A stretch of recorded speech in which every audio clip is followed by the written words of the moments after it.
ปนแก้วผู้เข็นจังไรจุงกองเมียนหอมยังลุกขึ้นเก่งตาเยานกเอ็นฟ้ามินสูงจับคงลงตกตายเนลิงขึ้นเนอสัมวาดอยู่เนลับสิมีเลี้ยงหิ่งห้อยต่อแต่ในเสียงต่างวอยวอยตักคอยเพียวหอดเยื่อไม้พอไปวนหลาดเฮ็ดเฮาอำความเมาพินเบิงอย่าเฮิงเกิงสุดหนลาลาก็เขาคำเสียดอำโพไว้คนเมืองลอยใจอำโพต่างอย่างดีจังปากหาเงินใส่แดง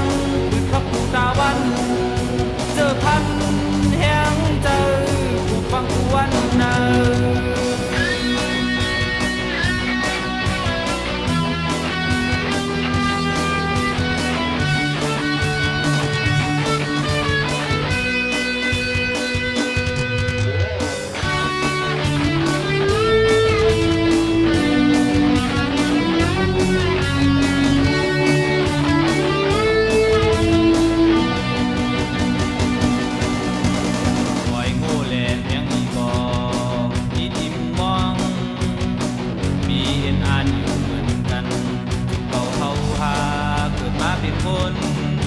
ผู้มี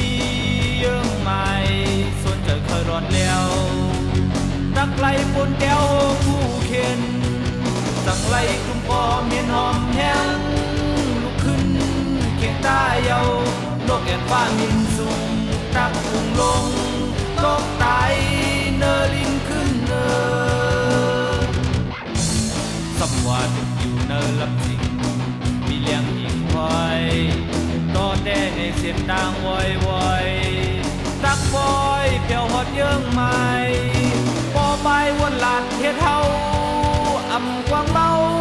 พินเปิงอย่าเฮิงเกิงสุดหนลาลาก็เขาคำเสียดอำโพไว้คนเมืองลอยใจอำโพต่างอย่าง